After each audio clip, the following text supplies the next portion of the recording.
Welcome to the MMA Roadshow, episode number 220. My name is John Morgan. Cold Coffee is working hard back home in Las Vegas at Casa de Cold Coffee, but I've got the lovely Mike Bohn with me here. He's grinding. We're in New York. We're in Bellator 220, MacDonald versus Gracie. But even better than Mike Bohn, we've got Larkyn Dasch with us right here. How are you doing, young lady? Hi, I'm great. Thank you for having me on this. I should say where we are right now. I mean, it's no surprise that we would be at a Hooters, to be honest with you, because that's kind of the place that we hang out. We drink some cold beer, we eat some chicken wings, we talk some MMA. But we came here specifically for you because you are doing a meet and greet. You're doing an appearance. You're wearing a beautiful black dress right now. A few hours after weigh-ins, a few hours before you're going to step into the Bellator cage. Give me an idea of what you're feeling like right now. I'm ready. I mean, I didn't have a bad weight cut, so that was super nice. And then I just relaxed, took a nap, then got ready for this. And, you know, you can usually find me dressed, like, fairly nice. You know, I like to dress well, too. But I'm feeling good. I'm confident and ready, so. That's awesome. What is this attention been like? I mean, you were very, very early in your professional career, right? And a lot of fighters, they toil away on the lower tiers for a long time. You know, they're grinding their way to the top. And here you are. I mean, you're getting attention. Now, this is a card full of superstars. This is probably, I think, the best card that Bellator's ever put together, top to bottom. So, you know, it's not like they're asking you to headline the damn thing. But I mean, we put out a story on you. I'm seeing other outlets putting out stories. It's getting clicks. It's getting you recognition.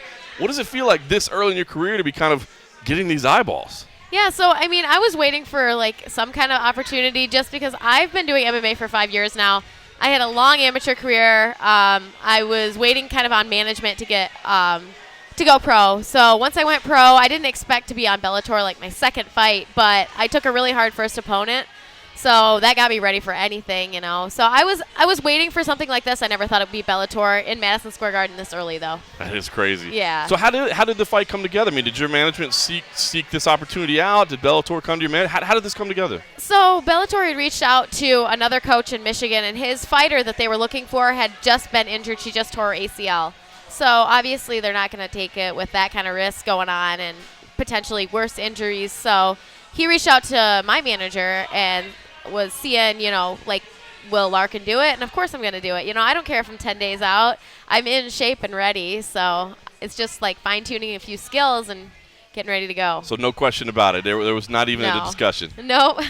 I always wonder what the attitude is. I mean, there's no question. Of course, you know, I don't want to say they've invested in Valerie, but that was a big signing for them, right? So, I mean, and this is a Scott Coker special. They do this. He used to do this with Strikeforce. He does this with Bellator. You know, he'll take these people, identify them, and he'll bring them along, right? Mm-hmm. There's no reason you can't ruin all that. I know. Right. But I wonder, like, what's the attitude when you know, like, this is one of their new people, and they call you? Are they looking at you? What? I'm the easy target. I'm the sucker. I mean, does any of that cross your head? Like, why me? Why do they call me?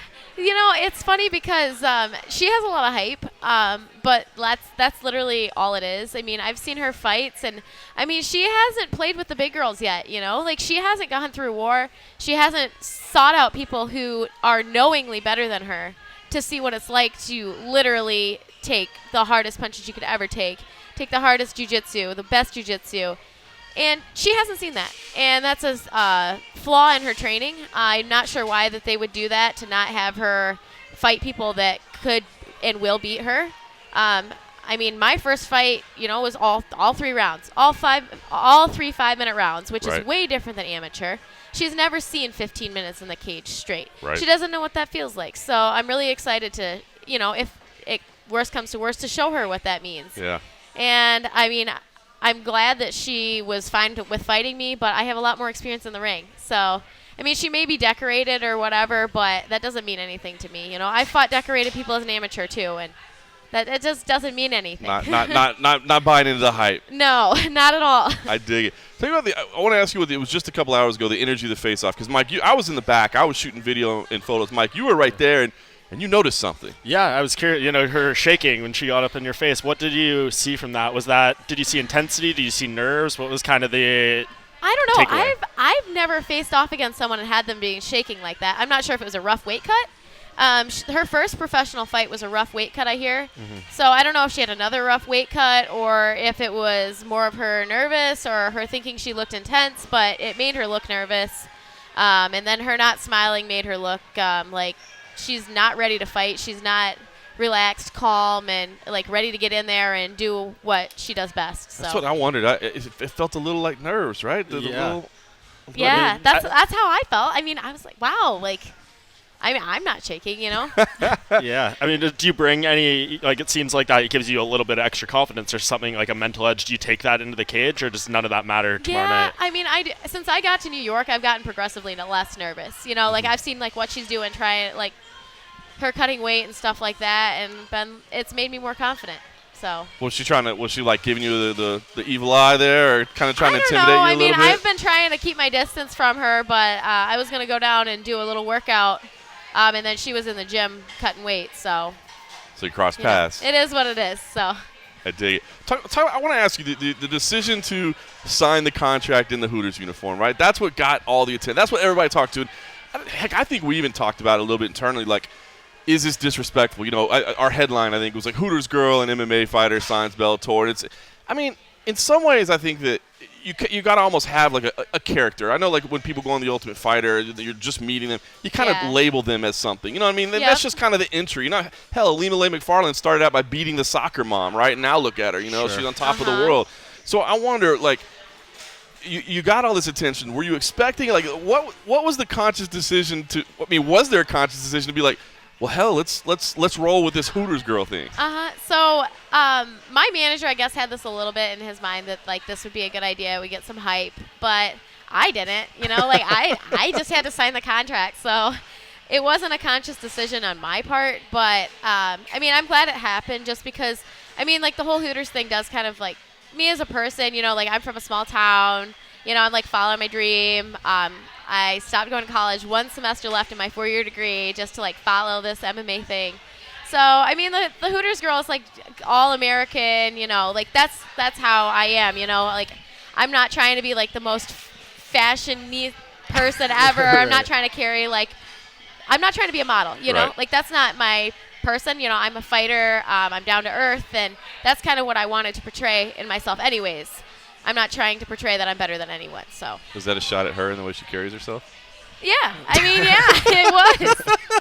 I mean, it's all about how you present yourself, I think. So, I mean, you present yourself the way you want to be seen by the world, and I wouldn't want to be seen that way. It's interesting, I mean, because in the reason, I mean, it's, I'd hate to think that, like, this will be all you're ever known, the Hooters girl. But as an entry, though, it's great, right? I mean, because you're fighting on the prelims, it's your second fight. And people are talking about it, and they know you. They're knowing your name. So it's interesting. People would kill to have that recognition that early in their career. Like, really, there's a lot of fighters. You know, look at half the other fighters on this prelim card that people don't know or haven't had Bellator fights. No one knows anything about them. And there's an identifier, but as your career goes along, you wash that away. And obviously, you know, the long-term goal, I'm sure, is to not be working any side jobs at all and be doing this full-time, right? Right. Well, it's funny, though, because everyone, even I think Valerie had said that she's like, oh, yeah, I used to waitress, and then I got out of it when money. Right. I would still waitress. Like, I truly enjoy it. It gets me away from the intensity of training, like 8 a.m. to 4 p.m., and then all you're doing is in kill mode and just, like, intense. Yep. So it's so nice to go to work and just be carefree, and it gives you a reason to put makeup on and look pretty and talk to people and slow your life down. Shane Carwin said the same thing, minus the makeup and stuff. Shane Carwin, I remember he used to be an engineer, and he's like, I don't care if I'm heavyweight champ of the world. I'm never going to give that job up. Like, I like going and having a normal part of my day that's not just MMA all day.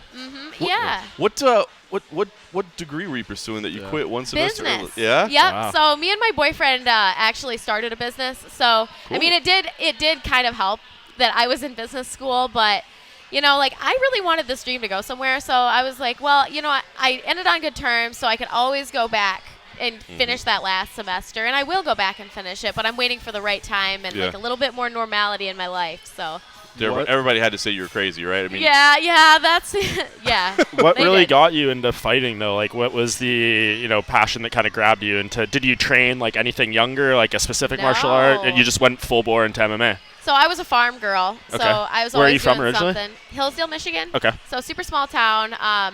And then I was super athletic in high school. Then I went to a D1 school. So obviously I wasn't going to play like D1 sports. I wasn't that good at anything. So, I mean, I just found MMA and I was like, sure, like, I'll do it. I'll try it. And that's my attitude. So then I just kept doing it, took some time off to finish college. And then I got this opportunity, so I'm like, I'm gonna go for it. That's awesome. Whatever. What's your favorite part of training MMA? Are you do you prefer the ground? Do you like to strike? I mean, I've been working a lot on striking. I love the striking a lot, but I love the cardio part.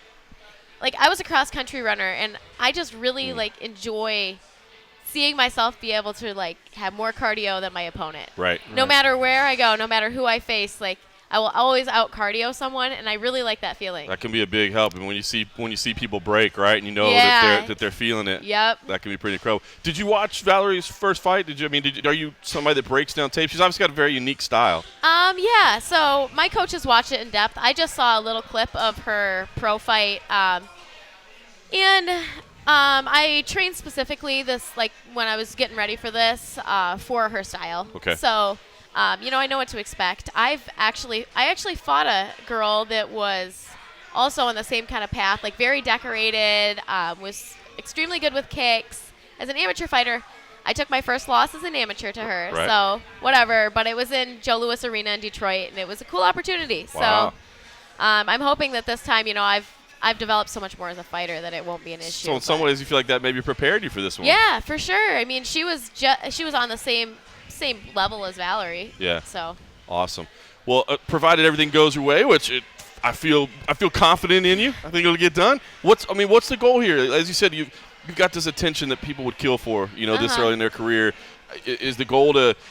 Are you one of these people that wants to fight 6 times a year or whatever? Or do you want to take your time and guide your way through? I mean, you're still early, you're developing. So give me an idea. What's the plan moving forward? Yeah, so I mean, I go one fight at a time, and I'll kind of like gather myself for a week after this fight and write down, here's what I want to change, here's what I want to do differently, here's what we need to work on, and then I'll go into the next camp. But I mean, I think it's whatever my team thinks is best for me, whatever my management, my coaches want to see. I know they have my best interest in mind. So, I mean, eventually, obviously, I do want to start a family. So whether that is like a break from fighting or if that's at the end of my career, we'll see. But I'm definitely going to keep going with it. So this was just a big step for me. Phenomenal. Well, this is awesome. I think it's so cool that here you are this early in your career. You got an appearance here at Hooters in Madison Square Garden. You're going to be fighting. It's going to be crazy. The New York crowd is nuts, man. We've been here a couple times.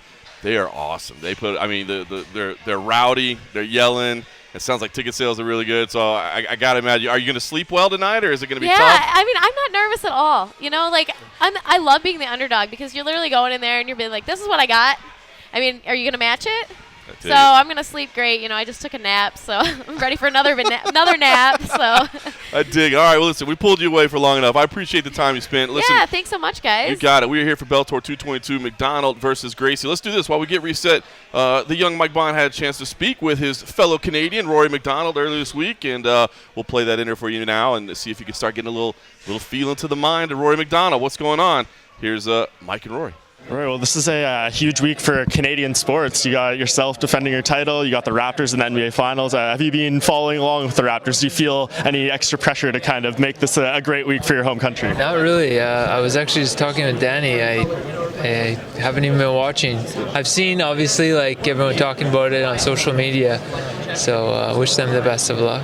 I mean, you've been to some Raptors games. You infamously went to that one with Conor McGregor a few years ago, right? I don't know if I went with Conor. I been to one. When you guys were doing the World Tour. Okay, was it? I don't know if he was there though. Okay. But I remember I was with one. It was a promotional thing. It was cool. Basketball was one of the coolest live sporting events I've actually been to. I'd definitely go again. Awesome. Well, hopefully, maybe there's a championship parade. We can get you there with your belt and everything. It'd be a good time. Never know. Okay, perfect. Well, this is a quick turnaround for you, Rory. Obviously, the talk of your statements after the last fight, well documented and everything. Just, what's this camp been like after you got past kind of that post-fight media flurry and just were able to focus on yourself and kind of close yourself in? Yeah, really, the beginning was just getting my injuries squared away, taking some time to rest, and my headspace, just getting everything in line, clearing everything up, and then it was just putting in the work. and being in good shape for a fight, taking a break, and then training hard again, I feel in great shape. So I really feel like I'll be able to put on a great performance. Yeah, what ultimately factored into your decision to do this fight? I know Faraz said pretty much immediately afterward, like if it was his call, he would encourage you to do it. I'm sure it wasn't 100% his call, it was yours as well, and maybe some other people, but what were the determining factors?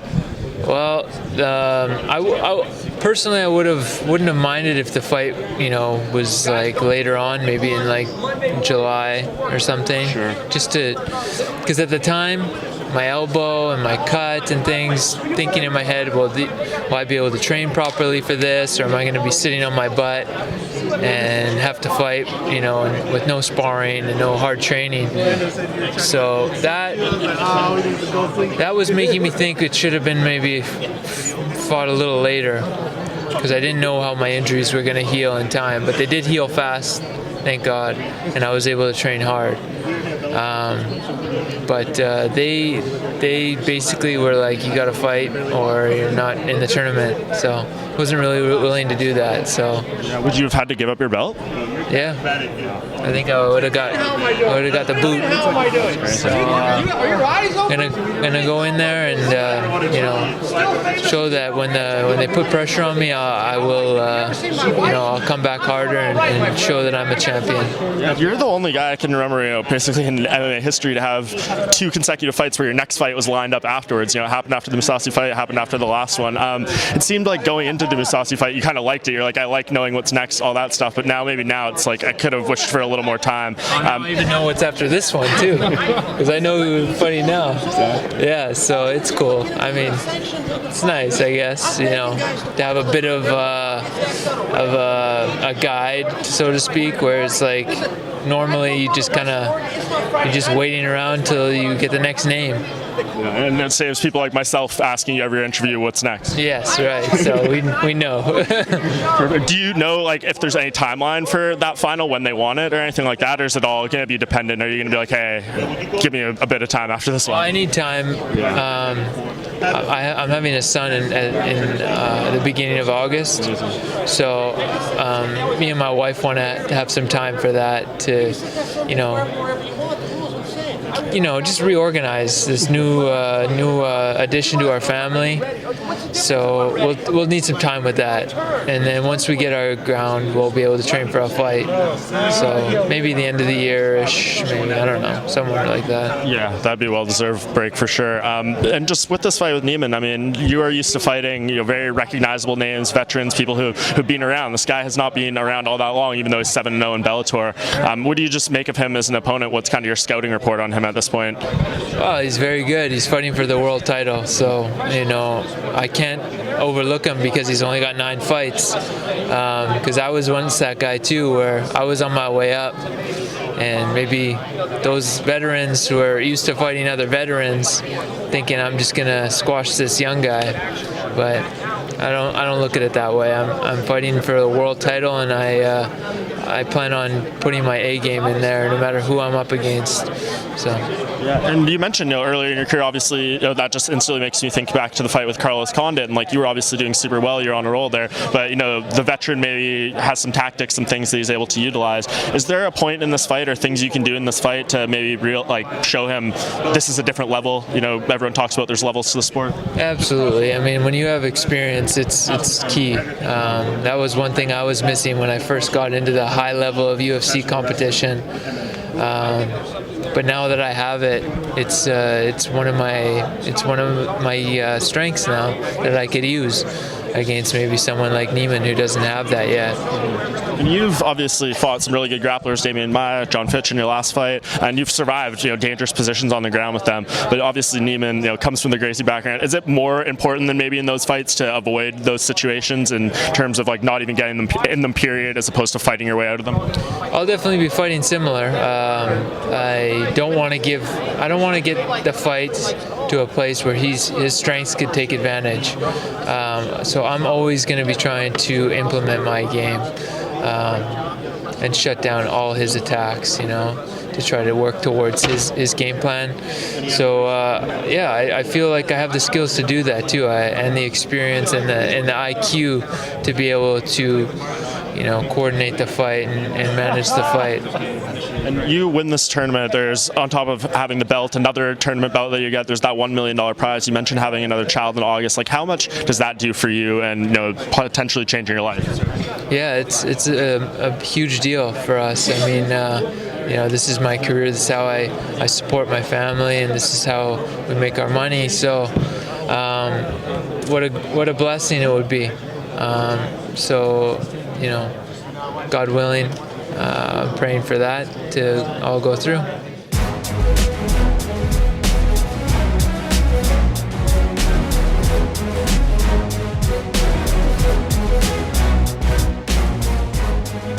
All right, welcome back to MMA Roadshow. That was Mike Bohn with his fellow countryman there, Rory MacDonald, the champ, the Bellator welterweight champ. I was actually the camera guy for that. Cold coffee back home. I'm serving a different role this week. We're doing things a little bit different. So, Mike, let's get your thoughts on it, man. I mean, I think we kind of mentioned it there. What a fun way to start out, though. That's great, man. That was great. She was great. Larkyn Dasch is phenomenal, and she a great energy. But, Rory MacDonald, we look at this man, I think everybody's got the same questions, right? I mean, when this fight was announced, I guess it wasn't really announced. We kind of already knew when it was going to be scheduled and all that. But I think everybody had the same concerns, right? Like, I mean, this guy, we just saw him say, I don't know if I can do this anymore. And I don't want to judge him for that. Like, I hope I'm not, like, I don't ever want to say, the honesty is amazing, and I get it, man. I mean, we talk to these fighters all the time. This is a mentally taxing game, man, more than a phically taxing game. But I think everybody was worried. Is he physically okay and recovered from that fight? Is he mentally in the right place? I guess with Neiman Gracie, the good news is you're not talking about somebody that's probably going to come in dropping bombs, trying to knock you out. But it can get frustrating, grappling and defending takedowns and trying to battle off choke attempts and all that. But, I mean, based on Rory's body language this week, based on your talking with him, give me an idea where you think his head's at, and are you concerned this could be a bad night for him? I don't know. I mean, Neiman Gracie is definitely capable of winning, even against, I think the best version of Rory MacDonald. He's a good fighter. We don't know how good, but if what we've seen from Neiman Gracie so far is any indication of, where he can go, I think, he's got a real chance against any version of Rory. Yep. It's interesting, what you said there about he's not, a guy who maybe he'll choke you out, he might armbar you and break your arm, but he's not necessarily a knockout threat. I think maybe that's what Rory thrives off, though, more so. I think that could be part of the problem. You're going into a fight against John Fitch, what's the worst that's going to happen? He's probably going to grind you out for 5 rounds, right, and maybe beat you up a little bit, yep, but you're not going to, it's not a Robbie Lawler type of oh crap, I could be left face first on the canvas, this could be real bad. So I think maybe that plays into it, but the overall question, I am way more satisfied from what I've seen from him this week than the last fight week that he had. Even going in, he had that weird interview with Steven Rocco in San Jose where, the whole thing was just about his faith. And, that was the line of questioning that Steven chose to pursue. Right. There's no secrets that that's become a big part of Rory's life. If you look at, his Instagram and his Twitter, it's all, Bible verses and stuff like that. But just the vibe I'm getting from him, he seemed a lot better, in a better place, better energy going into this one. I think, I don't know, time will tell. Obviously, we'll find out in the result if this was a warning sign or an indicator, or if it was just a moment of I don't know, whatever he was going through something and he just thought it and felt a certain way. But I don't know. I think it's really hard to say until we see the fight, but I am definitely, I could say with confidence that I like what I see out of him more so during this week than the last one. I agree. I feel like there's a better energy. Just being around him, listen to your guys' conversation, it feels like there's a much better energy. It feels like he's in a better place. And, you talked a lot about the religious faith and everything. Obviously, you have a very pregnant girlfriend as well, or fiance or whatever they are. Wife. But wife, okay. Yep. So I imagine that's a time for reflection. Everybody talks about dad, cowboy, and all that. But listen, I can tell you as a father, your life starts changing, your priorities start changing, and she is very visibly about to pop here pretty soon. Yeah, and hey man, if at the end of the day, what happens after this tournament, we'll see. But if $1 million prize doesn't get you off your ass to we know he's a good fighter, but if you can't get motivated for that, right, then okay, maybe you should think about not doing this that anymore. Helps set up your he has a championship belt on the line. He has a potential $1 million, one fight away. It's basically the dream scenario for any fighter. So if that doesn't get his juices flowing, if he's still not up for that, then maybe this isn't for him anymore. I'll tell you what, though, it is interesting because I'll be honest, I hadn't even thought about what you said before because to me, I was like, well, this is a safe spot. That's good. It's not like anybody's going to come, looking to touch the chin. I mean, you're going to have to, as you said, it's not like fighting John Fitch, but I hadn't thought about that he kind of thrives in those moments, too, and maybe that's what gets him going. So, well, dude, think about it. After that second Robbie Lawler fight, where there's the horrific image of him like trying to get off the ground and like collapse back down.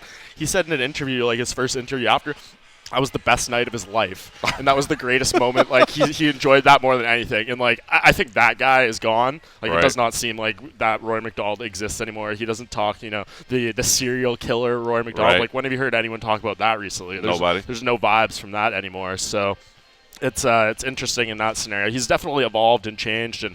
He's been doing this for so long, and he started so young. But it does really seem like the religion thing has been the overall biggest effector on him. What did you end up doing on your picks? Did you end up going with Rory? And let's qualify it. Was it just a Canadian homer pick, or did you? No, I still think Rory. I mean, again, I said off the top, Neiman is good. Yeah. He can win this fight, but like it's one of those things that until I see it, I just can't pull the trigger on it. And like maybe after the fight we'll be like, shit, what was I thinking? Gracie submitted him in the first round. This guy's really damn good. He's a top 5-7 welterweight in the entire world. But right now, just based off what I know about these two guys, like Rory MacDonald, we've seen him against a Damian Maia, against John Fitch. Like he's got good defensive grappling, never been submitted. He knows what he's doing in terms of defending himself on the ground and not letting him get in those bad scenarios. I think I ended up going with Neiman, and admittedly, some of it was the questions around Rory. I think just what Neiman did to Ed Ruth, I don't think he's going to submit him, but, man, what Neiman did to Ed Ruth I thought was impressive, the way he beat him, just the to be able to take down a storied wrestler like that. And I have a feeling we might be in for a bit of a grind fest. And that's what I wonder, does his mind wander in there, when he's like, dude, here I am defending another takedown. Here I am walking my back to the cage again and trying to get back up and trying to battle the hands. Does he just go, I don't even like this anymore? I mean, there definitely could be a breaking point that we see in that fight, and I'm sure that's what Neiman Gracie is going to be trying to do. But on the other side, we've never really seen Neiman in trouble, like seriously tested. What happens if Rory, plants that kick that he hit John Fitch in the face with on Neiman? Like, it could be lights out. So there's a lot of interesting elements that go into this fight, and I think that's what makes it a challenge. But there's a lot of pressure on Neiman going into this fight too, man. Like a Gracie can finally win in a major MMA championship after all these years. It's crazy how long they've gone in between, right? It's a lot of pressure. So we'll see how he handles that. He's never experienced anything like this. I mean, Ed Ruth is a very competent opponent and everything, but it's just a different world, fighting someone like Rory MacDonald. You think there's more pressure on Neiman than there was on Crone, or less? Like I feel like less. Because it's not a UFC fight, like even though it's like tournament title, all that, like I feel like. And I think with Crone, of course, it was because he was Hickson's son, too. And Hickson has, like, this aura and this legend about him, right? But I do feel like when Crone stepped in, there was just, like, unbelievable amount of pressure where it's like, dude, you got to represent. And I think, he's shown – Neiman has – their styles are a little different. Like Crone has slightly and different. He's a guy. They're different human beings. Yeah, very different. But Crone goes in there. He beats Kawajiri in his third fight or something. Like was proven that he can beat good guys way earlier than Neiman did. Right. He got the Bellator treatment. He got built up. He's 7-0 in Bellator, 9-0 overall. So they did well, and if he wins this fight, you'll be like, hey, Scott Coker did it again. He built up a guy from nothing and turned him into a legitimate top 10, top 5 welterweight. So it's interesting too. That's such an interesting path too, because that's one. I think that's a huge. Like, if you're a prospect and you're thinking about where do I want to go, like. And I know fighters have a different mindset, dude. Like, they're not like me and you. Like, they say, I want to fight the best person, and they really mean it.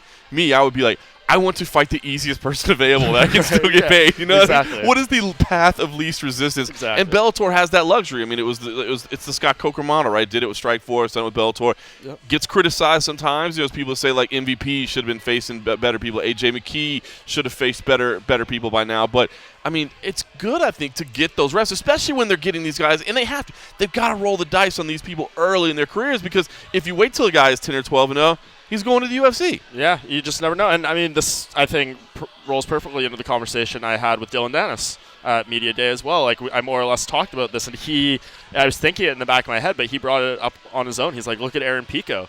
That's there's basically three sides to every fight booking. Like I said, there's the fighter, what they want, what the management wants, and what the promoter wants. Right. And you need to come together and find what gels best in that scenario. And I think Coker does it better than others, but I think you could criticize that maybe it goes on a little too long in some scenarios. I guess that's the feel, right? It's just mastering that point of bringing them along, but finding a true test. It's just a weird one, right? Because then you look at MVP, and Douglas Lima may very well be the best welterweight on earth. Like, you can make that argument. He's really damn good. A lot of people get shut off by him, so there's no shame in it.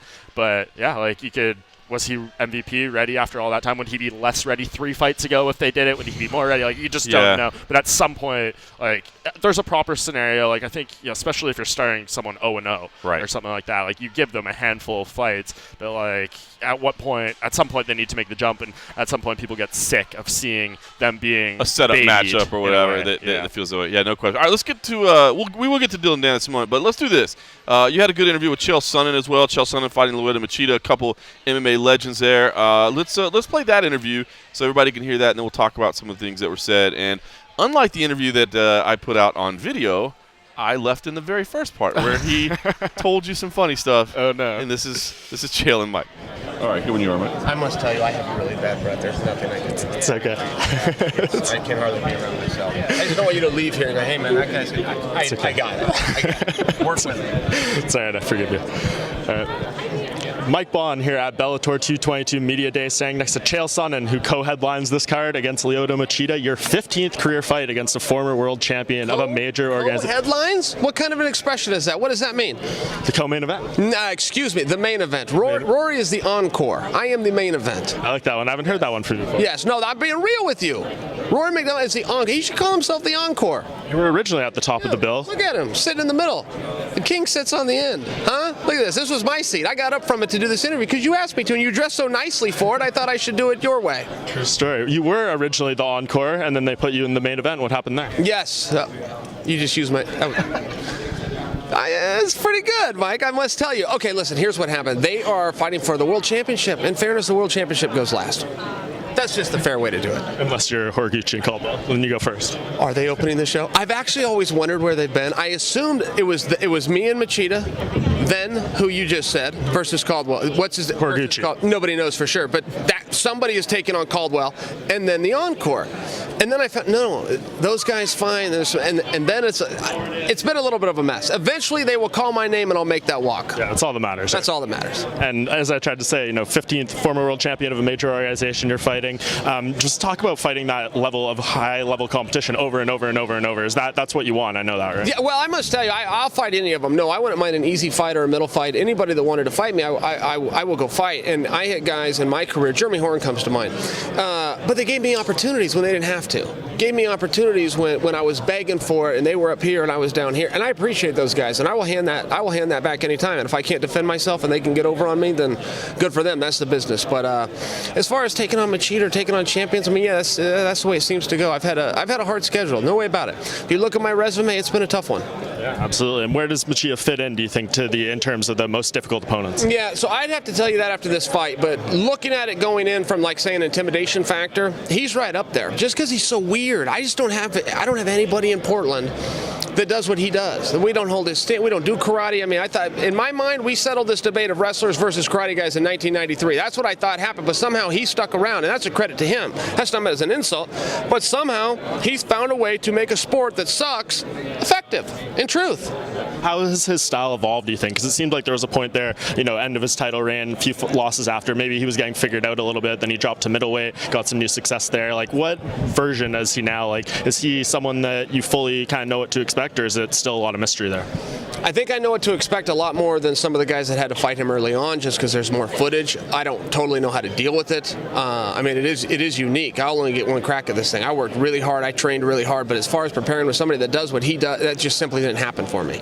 And I think he's done a very good job. People ask me where he's at in his career. I'll remind you, in his last fight, he beat the former world champion. So had he had that fight 6 months prior, he'd be the current world champion. So, I think he's right up there in skills. Yeah, and the reason you keep wanting these big fights too is because it takes you in the trajectory of the title, right, which is your ultimate goal. Does this one puts you on the doorstep, right? Yeah, this is said to be the number one contenders fight, but it puts me in a really weird spot. Like, generally, you would be chasing the champion. That is the general rule of the business. That's the general rule in life, in any business.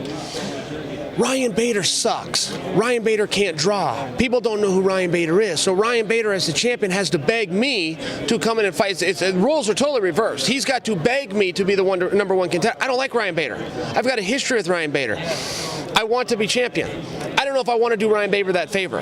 And I've given him the opportunity to win me over. I've never felt he called me out the right way. He never affected my ego. And I never felt he shined up my wheels enough to make me then come and do something for him. I think he's playing his cards wrong. I think he needs to be a little nicer to old Chael, quite frankly, or he needs to be a little bit meaner to old Chael. But he seems to be sitting in the middle of the road, which is why in his meager little career, a fight with me would be five times what anything he's ever done before. So until I like Ryan Bader a little bit more, which I really don't see happening, I'm not giving him the opportunity to fight me, even though he's champion. How do you like that? Interesting. So I could maybe agree with the part. Maybe he's not the biggest draw, doesn't have the biggest name, but 2-division champion. Why does he suck? Yeah, well, skill-wise, I think he does a fine job. I think he's got a couple of tricks. I think as a competitor, he is coming further and further.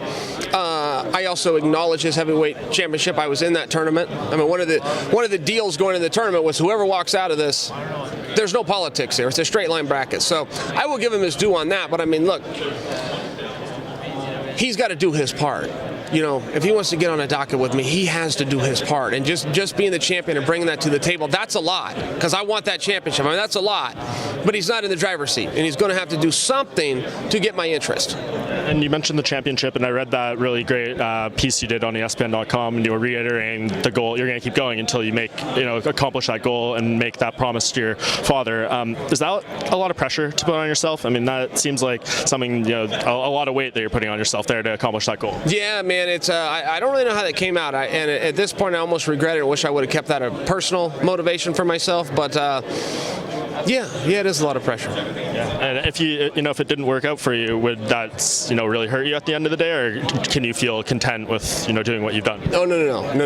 I'll either win the championship or I will be a failure. Yeah, I believe that wholeheartedly. I was told when I was 17 years old by Matt Lindland, and we were both on wrestling quests at that time, but he told me that you cannot retire unless you win a world championship. You can only quit, and I don't want to be a quitter.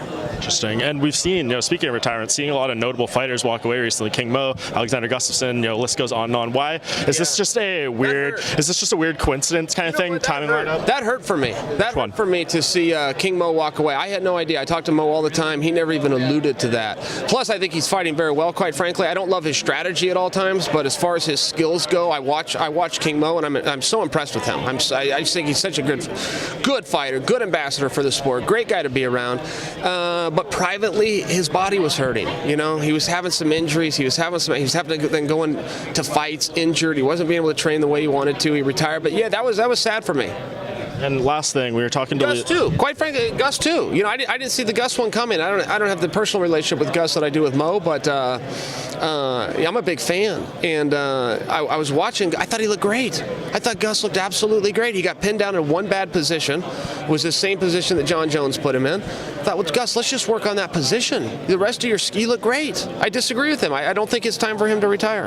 Interesting. And last thing, we were talking to Machida earlier, and he said he's been surprised at the lack of talk from you leading up to this fight. I know you say you don't talk trash, you talk truth. So give us the truth about Lyoto Machida. And if it's kind, it's kind. If it's not, it's not. Yeah, and that's the way it is. I've never sold fights. I've never talked trash. In my opinion, I have some real feelings. Some of them maybe just carried over to Ryan Bader a moment ago. But I don't make those things up. Ryan Bader knows what he knows what this is about. He's known about this for a number of years, and he knew eventually this was going to come out publicly. So as far as Machida goes, he seems like a really nice guy. I met his wife. She seems like a really nice person. I met his kids, 2 beautiful children.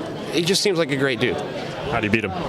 I got to crowd him. I got to get my hands on him. I don't want to deal in that range. I don't want to deal with that karate stuff. I'm gonna taunt him early on, trying to get him to throw a kick. I think at some point he has to throw it. Even if I do an interview like this, and I think he has to do it. He's been doing it since he was 8 years old. I do not think he can control himself. And when he throws a kick like everybody before him, I will run his ass down, and he will never get up. Perfect. Well, Chael, I really appreciate the time as always. This isn't quite. Some guys just say that. Some guys say that because it's a polite, but you mean it. I can tell you mean it. Thank you for that. It's not quite as extravagant. We did the big Rolling Stone interview a few years ago. We did an arm wrestle. We did last year on the Viacom balcony there out in Times Square. It's not quite as extravagant, but it's always good to talk to you. You dressed even nicer, huh? It's true. This is something. I had to lift it up a little bit. No, your mother's watching this, and she's very proud right now. Congratulations. All right, thank you, Chael. Appreciate it. Cool. Appreciate you.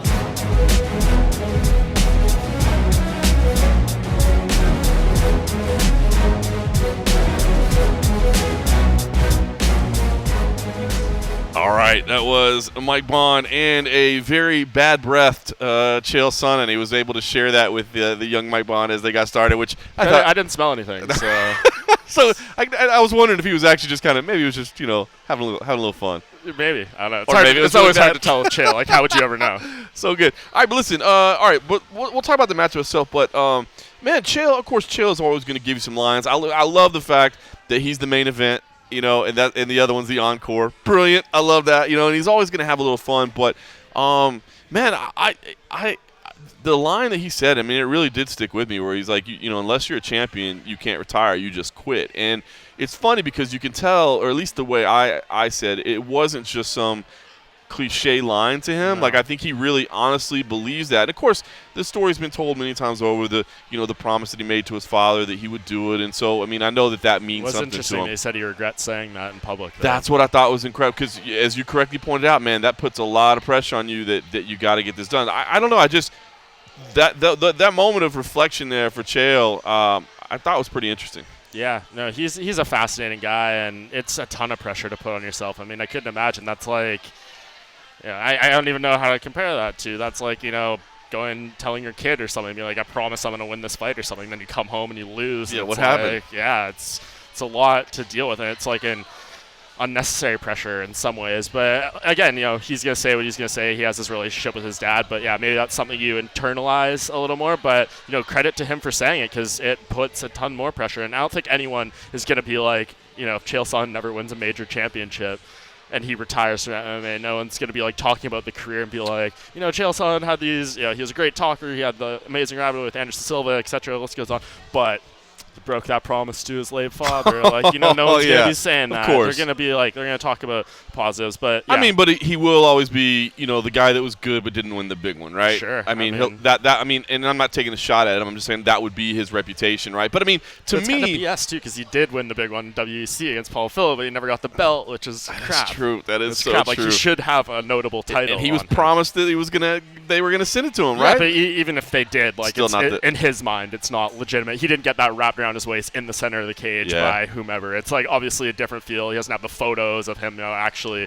getting that moment of glory. That's right. So that, I'm sure that makes it a little more tough. But I'll tell you what, to me, Chael, whether he ever wins a title or not, I mean, he transcended that, I think. I mean, he has been so formative in the sport and such. I mean, you think about how long he's been in the public eye and been at the center. I mean, he's still a draw. He's incredibly popular. Yeah. And, I mean, even now, I mean, he's working for ESPN and Bellator, and I mean, he's on. I tweeted this out like a few weeks ago. It's like possible? You turn on a Bellator UFC fight every week. There's a good chance you're gonna get Chael Sonnen somewhere on the broadcast. Right? Like, he's the only for person. any organization. It's crazy. It's absolutely it's crazy, and yeah. And he's so well spoken. He's so educated, man. He's such a good dude, and I think I'm glad that people are now seeing it, because I remember when he was at the height of Chael shtick, there were people that literally hated his guts, and it's like, man, I wish you knew how this guy was behind the scenes, because he's a totally different human being. Yeah, I mean, the story with him has just been so crazy. Like, I remember when we were at whatever UFC event in Vancouver a few years ago, and like the news broke that he retired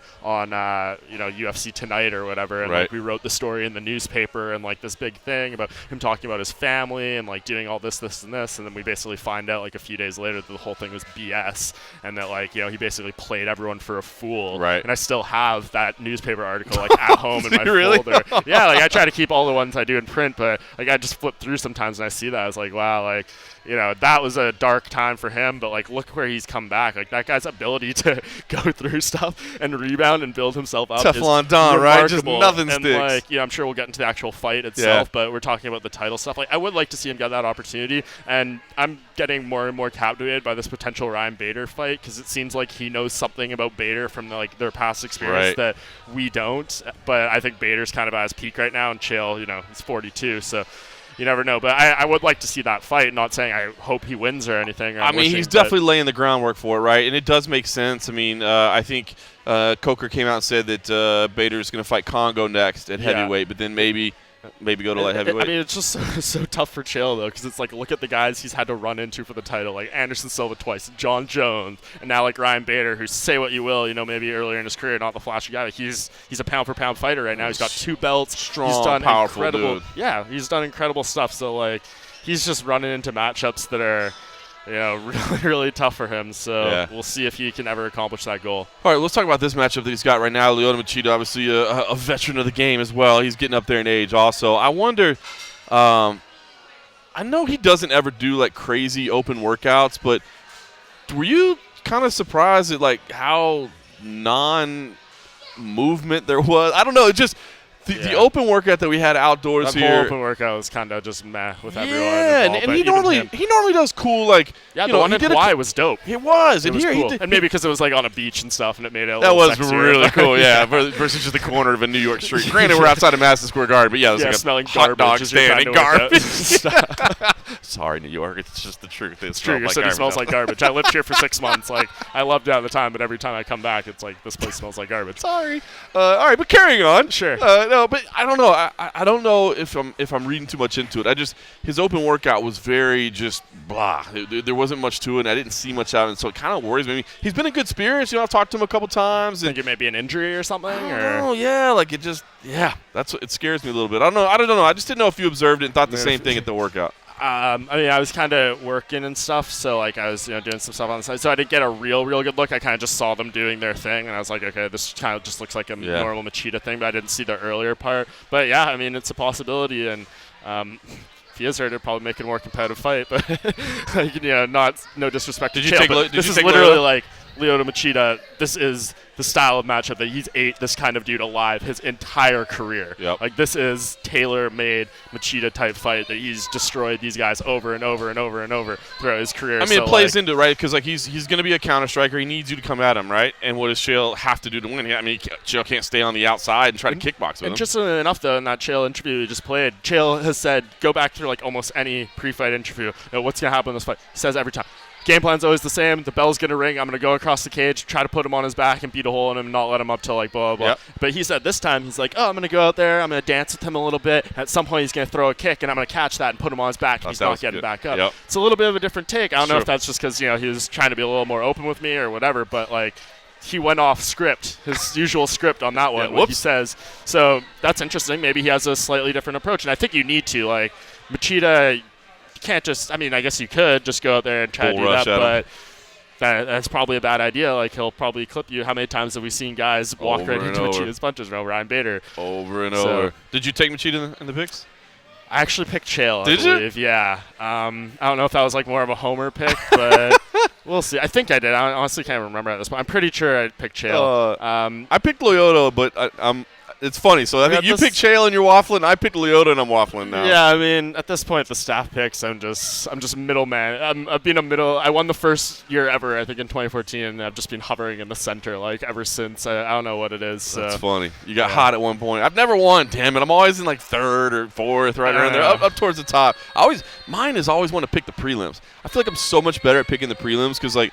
Now, Bellator cards would normally be hard. This one's a little bit easier, but tough. But UFC prelims, I feel like after you've interviewed people a whole bunch, they're well into their careers. I feel like I have a harder time like dissociating emotions from my picks. So it's like on the prelims where it's like guys that I've never met or I've only met once or something. It's like I can very clearly evaluate what their style is, what their skill is, and how it's going to play out. Yep. But as like I said, you interview 10, 15, 20 times or whatever, like I don't know, I start to develop feelings for the people. It is, and you're not supposed to do that, quote unquote, but like it's human emotion. Like, tell me, you get to know someone, bonds form, and even if it's completely like impartial, you just see these people and you just start to feel a certain way. But I don't know who first said this quote, but I feel like covering the sport, the more you learn about it, the less you know. In a lot of ways, particularly when it comes to the fights themselves, because you're like, so much crazy stuff can happen. We've seen so many things. How many fights have you sat cage side for where like, the entire range of everything that's going to happen from Anderson Silva snapping his leg in half to, these crazy upsets. Just when you think you haven't seen, like, there's nothing new to see, something new happens. happens. Yeah, you see Raymond Daniels doing like a 360 one-punch KO thing. Crazy. Like, it's nuts. So, yeah, I think that rings true. Like, the sport is so unpredictable, and the more you learn about it, the less you know, I think. No question. All right, well, that's a perfect segue because there's a guy that it seems the more you learn about him, the less you know, and that is Dillon Danis. An interesting character, man. I don't think we need to set up very much, what this guy is about. He's a polarizing character, to say the least, man. He's definitely confident in what he does, and you had a chance to speak with him. But I thought Dillon did a great job in this interview as well. Like, I don't think he gave you shtick, man. I feel like he gave you some actual good stuff. So let's hear a little bit, and I promise, don't turn it off. Don't hate the guy. Let's hear Dillon Danis. Dillon, welcome back to MMA. It's been a long break for you after the first fight. How are you different coming into fight number 2 than fight number 1? I don't think I'm different. I mean, I only had 60 seconds in there. I don't know how long the fight was, so it's the same feelings, really. I mean, I'm just kind of learning on the go with all this. But I've been in big matches and big, super fights my whole life, so I kind of know the feelings.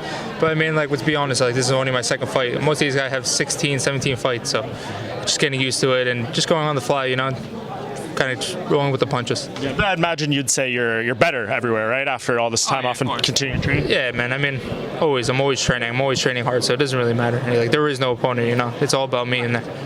Yeah, and I mean, can you take us back to the first fight a little bit? Like, obviously, it was a really fast fight, but was there anything that maybe going into this fight that won't be there, like less nerves, those kind of things? It wasn't too much of the. I mean, obviously there was nerves, like adrenaline dumps. Like people say the UFC jitters. That was way bigger than UFC jitters for most of the guys that have it.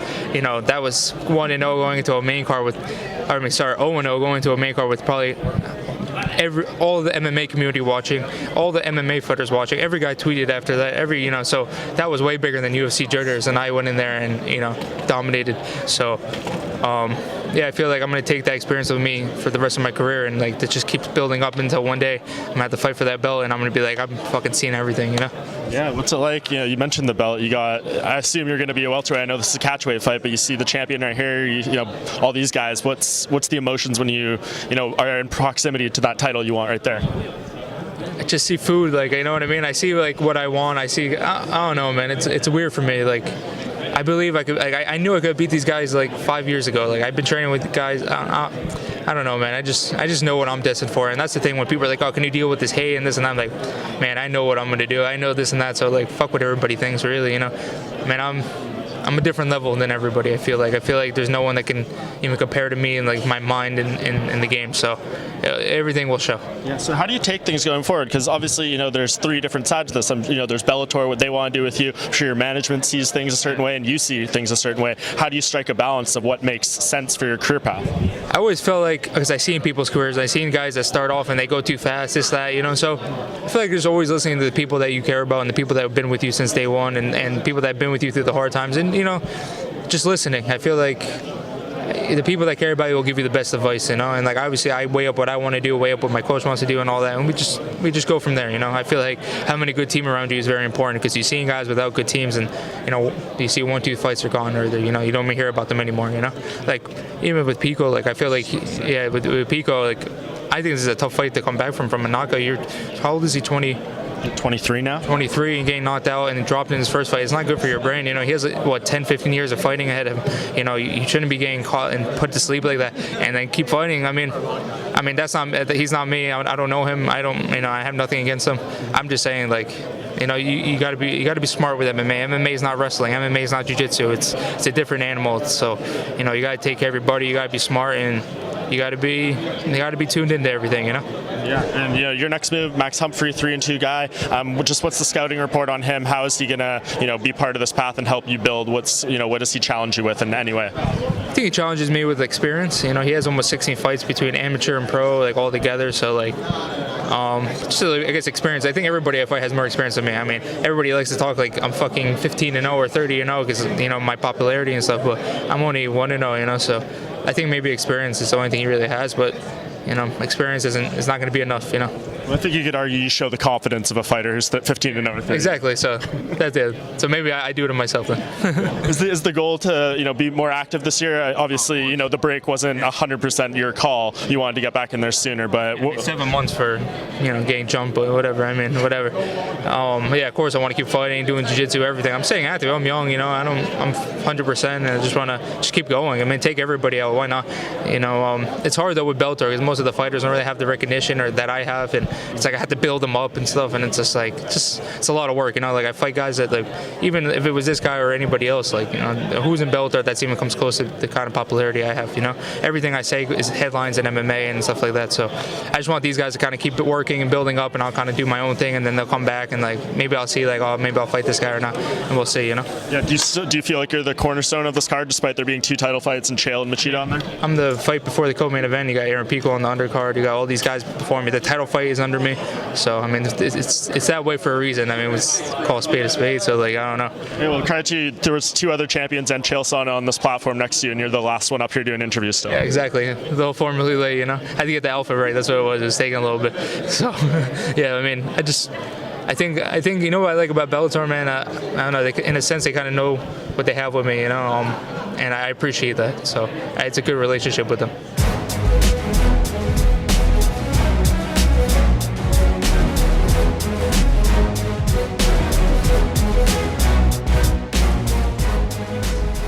So that was Dillon Danis and the young Mike Bohn, and I thought, Mike, like I said, I thought Dillon kind of kept it real a little bit. I'll tell you something funny, by the way, the video to this, because normally, like when we identify, we have what's called a lower third. You put the name and the weight class or whatever. So we'll put like UFC bantamweight or Bellator light heavyweight or former UFC champion. Well, since Dillon is just fought catchweight fights, I didn't know what to really put, and I didn't want to put like Bellator catchweighter. Bellator 175er? Yeah, I did. So I put I actually put Dillon Danis, Scott Coker's business partner. Really? That's amazing. I didn't even notice that. Yeah. So if you see the great. video version of it, there's a little Easter egg. But what did you think? I mean, give me an idea kind of what what you thought walking up. Did you think we were going to get pure shtick, or did you were you surprised? Because I thought, I'll be honest, I was a little bit surprised, and I thought it was good. No, I was too. I mean, that's the first time I've ever talked to Dillon too. Right. So for me, that was like a new experience. I didn't really know what to get out of him. But I mean, I've listened to his interviews. I think the problem with his like shtick when he's giving those lines is like his delivery just isn't that like emphatic, and it's not like McGregor or Chael-esque. He just doesn't have that like that little bit of charisma. Right. It's just like, I'm the best. I'm gonna beat all these guys. Like stuff Yeah, like that. I It just agree. doesn't really like register in the same way. But yeah, I think he gave some real stuff there, particularly talking about like his career progression. Yeah, you touched on it earlier, and I thought that was incredibly honest and insightful. Yeah, and it's true. I mean, it's kind of the theme of this whole podcast. Yeah. Starting with our first guest there and just going all the way through, and we might get to Pico and stuff later, but. Yeah, it's really interesting just to see his place in the game and how people react to it. I mean, he's doing everything right outside the cage to like get himself. He seems to relish the hate, so like good for that. But yeah, I'm curious to see his development. He's such a young guy. Like, of course, we all want to see him in there fighting like a name, someone actually good, but.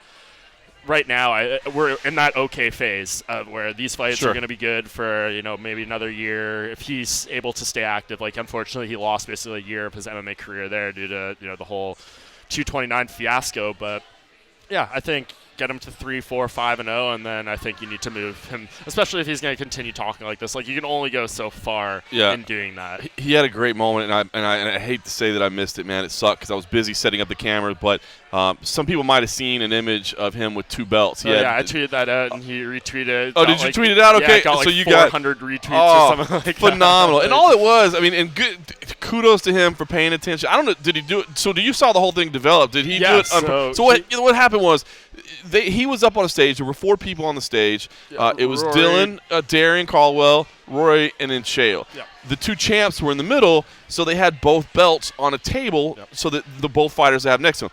Those fighters were ushered off the stage. The interview that we had with Dillon was basically like the last interview of Media Day. And so we get up, and I'm moving to go reset my camera to get ready to shoot the face-offs, and then you can explain what happened from there. Yeah, then I turn around, and the 2 belts are sitting there, and, my caption was a little, enthusiastic, being like, Dillon snatched Rory and Darian Caldwell's belts. And did you prompt him to do it, or did he?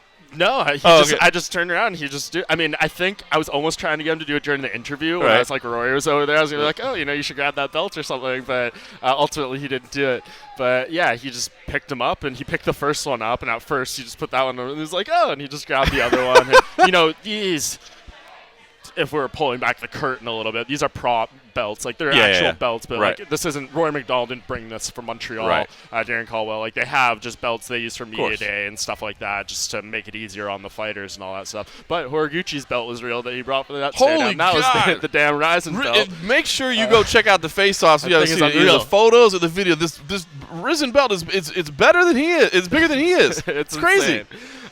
So Dillon picks them up, puts them over his shoulder, and just starts posing for photos, and it was great. People ate that up, and I tweeted it out, and he retweeted it, and that got many people upset. Ben Askren tweeted something, in response, being like, why don't you go earn one of those? Like, it's funny, he was carrying more belts than he has more than fights. Like, 2 belts, 1 fight. So he's changing the game. He's got doubling up in 1 fight. I love it. I thought it was great, man. That's good. I didn't know that you tweeted it out. That's good that you got a picture of it because I didn't get one because I was moving the video camera to the back to get ready for the face-off. It's like, damn it, that's hilarious. And he had kind of like such a little wry smile while he was doing it, like he knew he was just being naughty. Yeah, he knows what he's doing, and no one seemed to.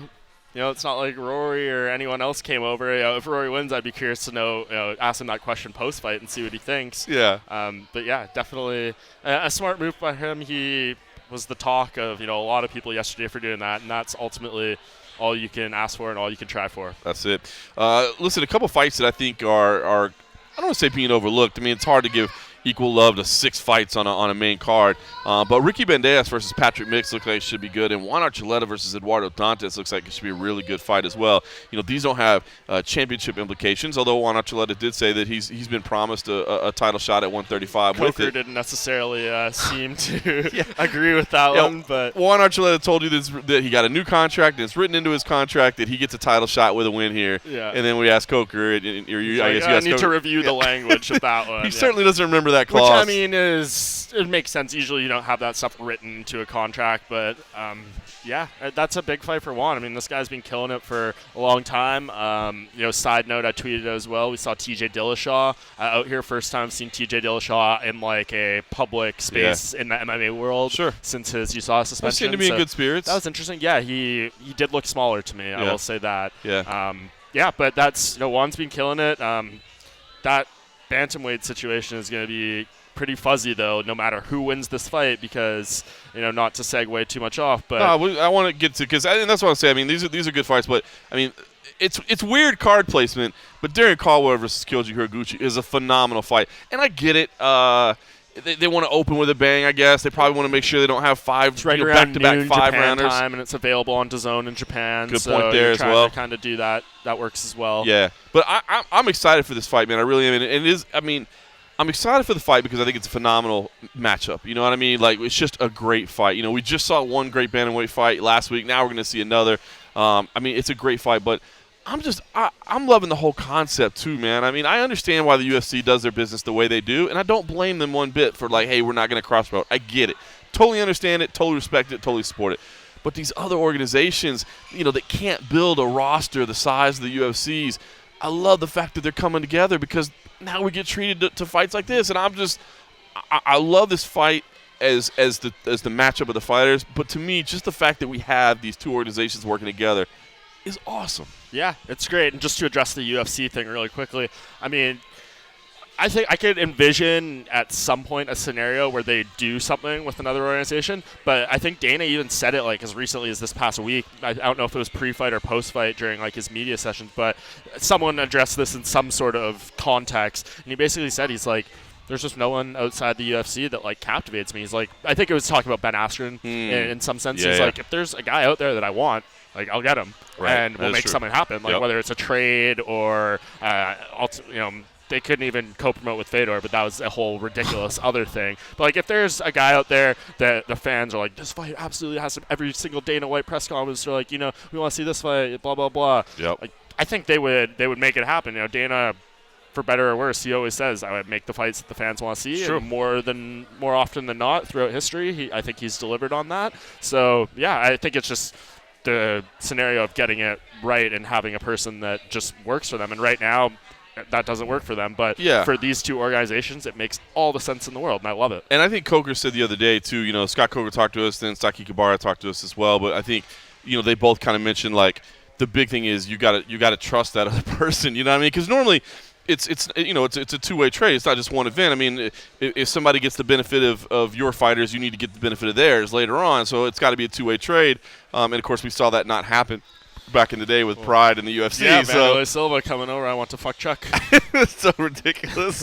I remember watching that live, and I was like, oh, why did he say that? But I mean, they had the trust, and I love this fight.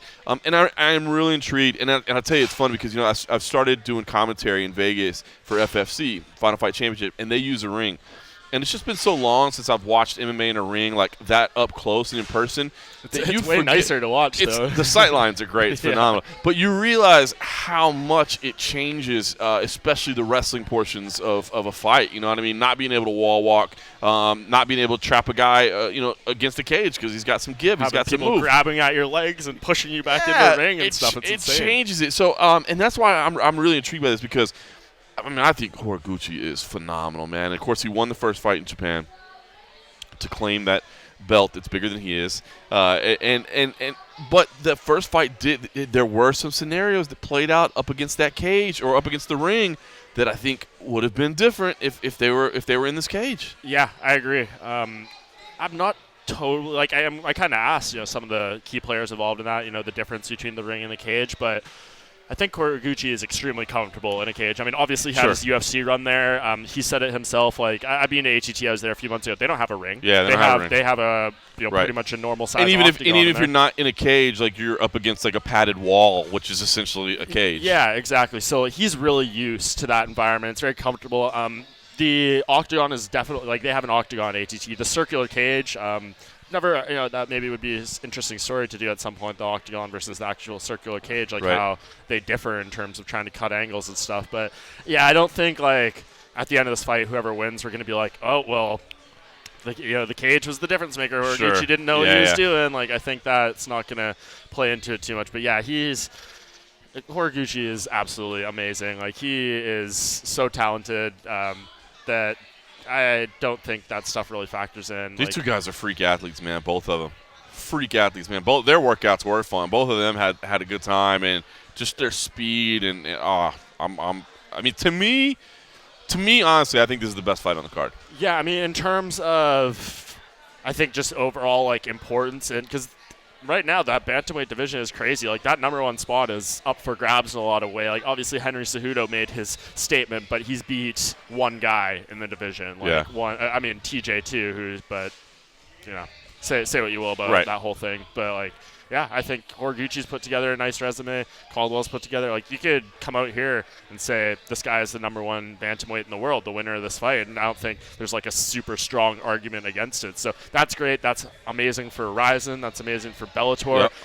That's what Scott Coker wants. They want to be able to say these are we have the best fighter in the world in that weight class, and it's growing. You could make that argument about Mousasi. I don't think necessarily Bader's there yet, but now you can make it. You can make it about Ali Malay. You can keep going. So there's some interesting stuff happening with Bellator right now, and I'm curious to see how this whole thing shakes out because it's just I don't know. The fallout of this is I'm almost just as interested in the fight because it's just madness. You have Horiguchi who is supposedly promising that he's going to come over fight once a year and defend this title, but like I'm sure that doesn't make the other bantamweights happy. I Yeah, guarantee right? if that happens, we'll be seeing Bellator introduce an interim title Of at course. some point. And that would be and that to me, perfect use of an interim title. Exactly, and maybe winner, like regardless of who wins, because Darren Caldwell is saying that he's going to be in this featherweight tournament that's coming up. So if he wins that thing, the bantamweight title isn't getting defended for a while. So it's very interesting to see what happens with the winner of this fight, the division, all that kind of stuff. It's pretty compelling at the moment. I wonder if Horiguchi would be the kind of guy that the UFC would ever want to get back. I mean, I think we were all surprised when he left, but my understanding was just that, like, you know, he basically wanted out because he knew he could go make way more money in Japan. And that's, I think, going to be the big issue of ever getting him back. That's what I wanted to. He's the guy over there. Yeah. How many Risen shows has he headlined? Yeah. He's a huge star over there. The fights for him, generally speaking, are easier, more or less, than having to fight these killers over and over. And he's the man. He's the poster guy. He's the guy. So like, it's really tough to walk away from that, especially when he's already been through the UFC experience for a long time. It's not being like there's not that unknown. Like, how would I do? How would I do? I know I did good. Yeah, I know I did fine. Like, I beat everyone except for literally maybe the best fighter ever. True. And I think he could. We were kind of talking on the way over here. I think at this point, I think Horiguchi could beat Demetrius right now. Like and it may take a little of the luster off of it now that we've seen Demetrius lose to Cejudo, even though that was a razor thin fight. I did think it was scored the right way. I know a lot of people don't, but. Horiguchi and Cejudo would be. Oh, it'd be a great fight That too. would be an incredible fight. It'd be a great fight. See, I just wonder, man, if they are going to stick with these lighter weight classes, which sounds like, you know, Dana said they're keeping flyweight. I wonder if I know he's doing 135 now. I wonder if he'd go back to 125. He's a tiny dude.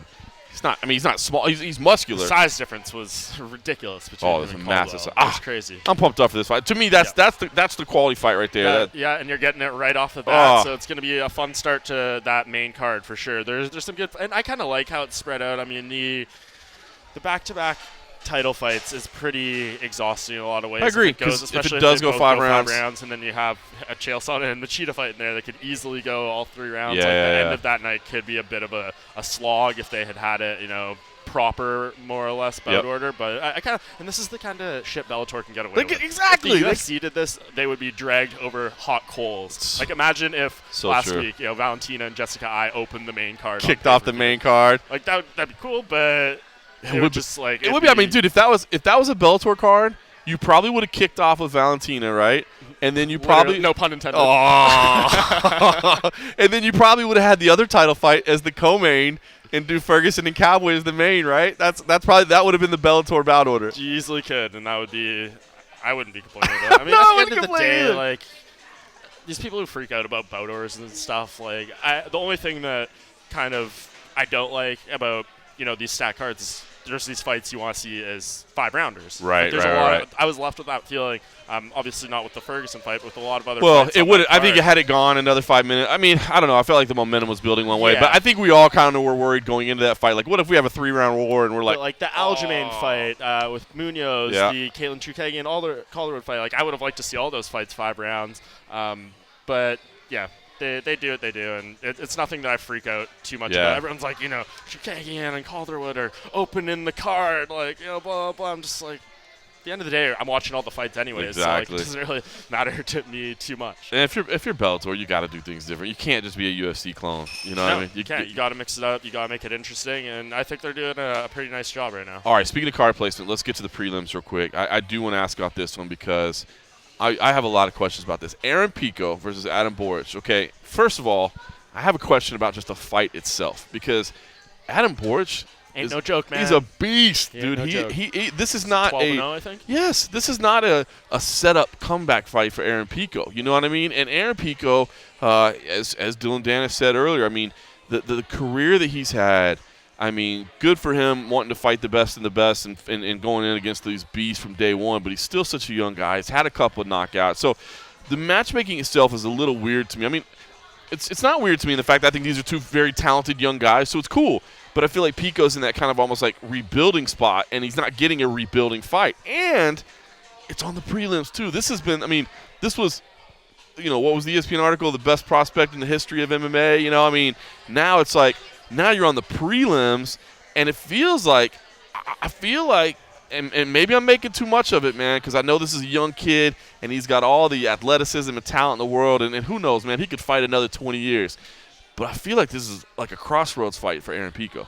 Yeah, I mean, it's crazy. If he loses this, he's going to be 4-3 in MMA. And if I told you that before he started, or even after that first loss, and then maybe when he was 1-1, something like a year. By the way, he's down only going to be the road. 4-3. Yeah, he's going to be 4-3. You'd be like, who is he fighting? Like, were they all title fights or something? Like, who knows? But yeah, I mean, I just don't. You never know, like behind the scenes type of stuff. Like, I don't know where his contract stands. Maybe this is the last fight on his deal, and they're being like, Adam Boric is our guy now. Yeah. We don't think Could Pico's be. gonna come back. That's what I think. I think maybe something we're like paying that. Him too much money. That's what I and think. They're like, hey, I think something like that's going on. It definitely feels a little weird because, like, I haven't seen.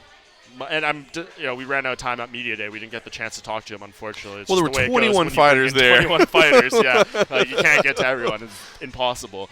But, yeah, it just seems like there's, like, more to it. I don't know. It's really weird. He's changed gyms. So that's good. I mean, he's changed gyms. He changed management. Changed management, yeah. So there's a lot of things going on. And you wonder, this guy goes out there like an absolute hellraiser, goes out there just going for the kill from second one. How is Jackson Wink going to alter his approach? Maybe we see. And can you do it in one camp? Maybe he'll actually go for a takedown in this fight. Wouldn't that be something?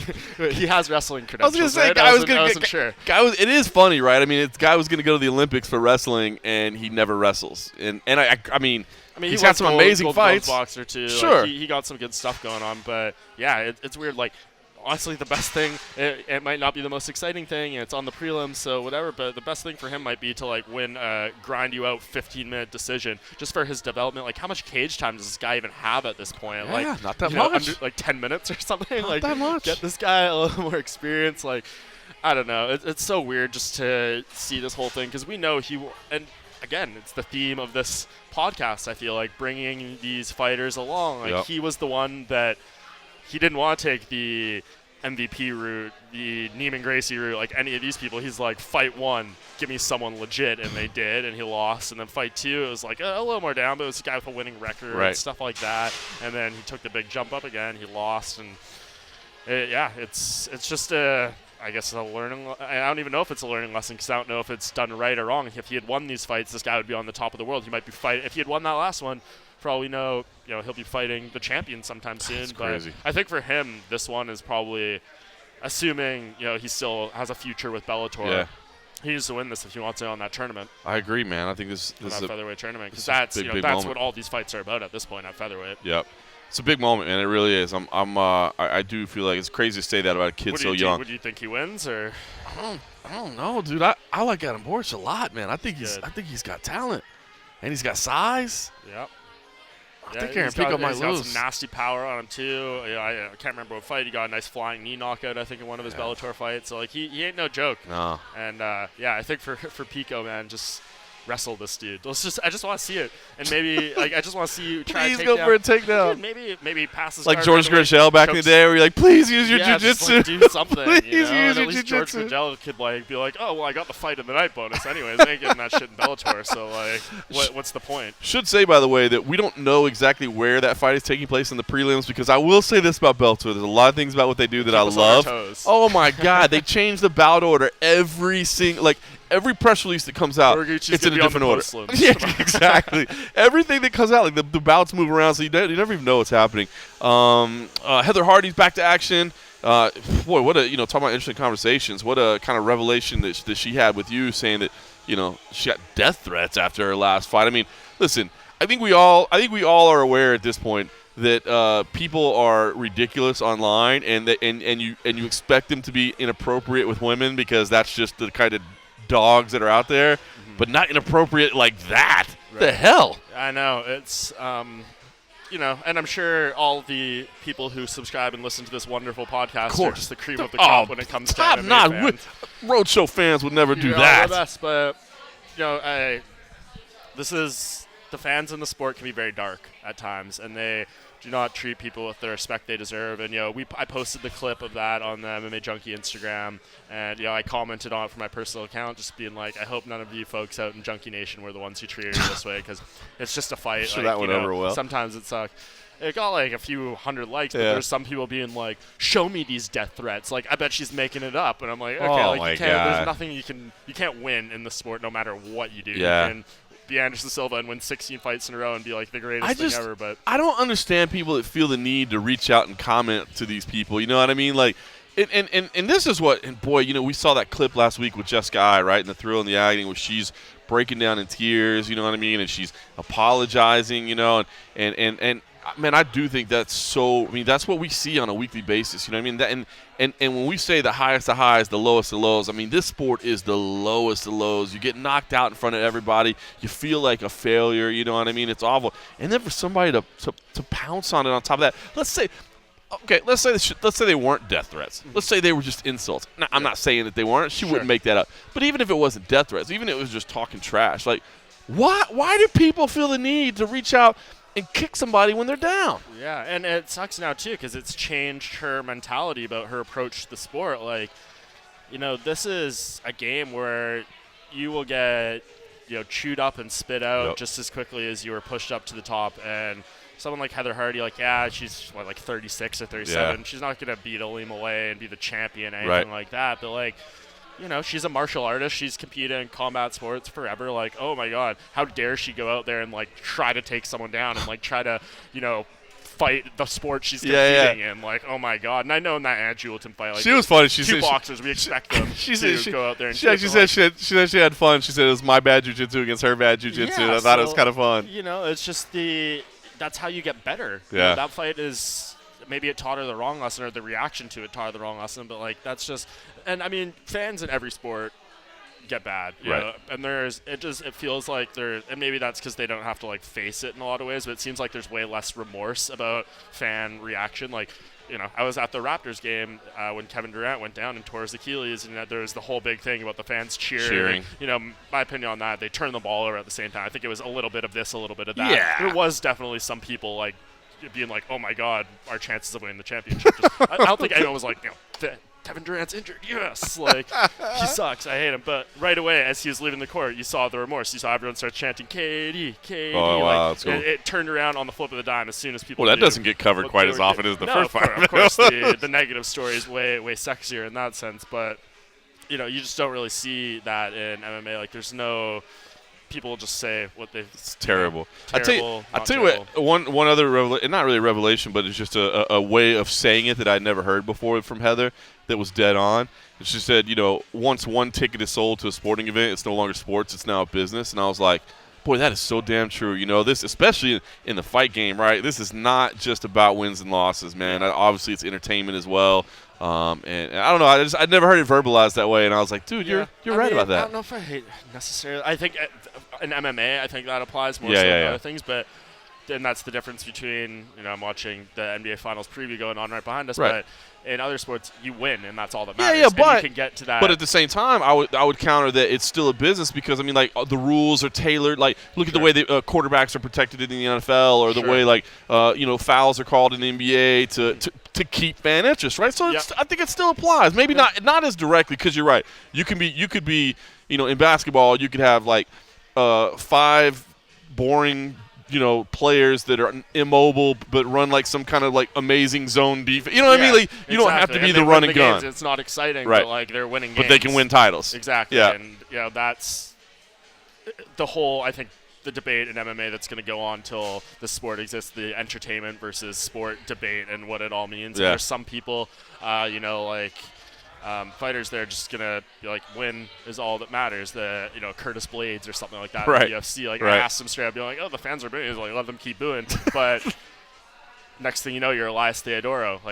You win all these fights, but you're not entertaining, and you could be ranked, and just like that, you're gone. Yep. Because we know what the sport values, and it seems more and more the UFC seems to be doing some of that stuff in terms of keeping the fighters around. You can lose 5 fights in a row in the UFC, but if they're all awesome, you'll probably still have a job. Sure. And if you can win 3 terrible decisions in a row and then you get knocked out the next fight, you can be gone. You might be gone. Crazy. All right, well, listen, there's more to this card, but you mentioned the Raptors. I don't want to keep you too much longer because I know you're itching to watch some basketball at night. The Raptors will be looking to close things out and be Canada's first major champion in like 25 years or something like that. But listen, this is a good card. Hobson Gracie's on there. You've got Kubota that came over from Japan as well, so you've got some fun action there. Another crossover fight. Phil Hawes, the name that was always the super prospect. Another guy, maybe an Aaron Pico comparison there. You know what I mean? A guy that just everybody thought this was a can't miss prospect, and then every time he kept making it up, he would fall short. I think he's taken like a year off and like basically just been focusing on boxing and stuff. So I'm kind of excited to see it. So this is a really, really good card, and I'm excited for it. I think it's going to be good. We've got newcomer Nolan King. Coming in town. We're welcoming him to the Junkie staff. He'll actually be here tomorrow, so he'll be cage side with you for fight night, and I'll be in the back. So if you haven't seen the MMA Junkie editions, we got Simon Head, we got Nolan King now. Both those guys got started, and we got one more edition that I can't quite reveal yet, but we got one more coming. So hated to see the people that we lost. Hated to see them go, but I'm excited with the people we brought on board, so I think you're just going to keep seeing good things from MMA Junkie. So, all right, listen, I'm going to continue drinking frosty beverages. You're going to be watching some basketball, but I appreciate your time this evening. We'll stay tuned to MMA Junkie all weekend. We'll have Bellator 222 coverage all loaded up for you, and then next week it gets busy. There's a Bellator that we've got coverage there. There's a UFC. We're going to have that bare knuckle fight that Cold Coffee's going to be going out to for Lobov Malignaggi. Tell me you're not interested in Lobov Malignaggi. I am. I mean, you are. Dude, I was there for that media day in New York where the slap happened and all that kind of stuff, and it was ridiculous. And this. And you're gonna watch. Of course, I'm gonna watch. I mean, it's gonna be something else, and that's gonna be a busy night. It is gonna be something else. All right. So anyway, stay tuned for Bellator 222. Everybody else, thanks for listening.